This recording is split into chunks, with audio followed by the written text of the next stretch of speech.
We're putting marks on the ground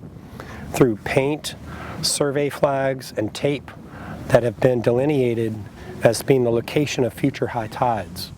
At 2050, that would be with 1.5 feet of sea level rise, 2080 with up to 3 feet of sea level rise, and 2100 up to 4.5 feet of sea level rise.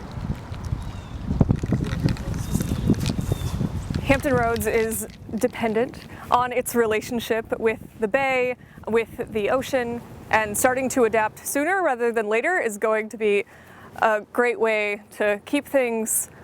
more smooth as we transition into a future that includes higher sea levels.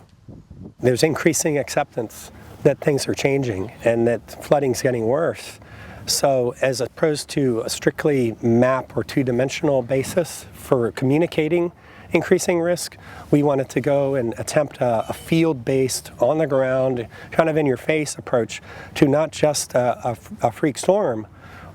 which are also increasing, but to the everyday kind of ominous threat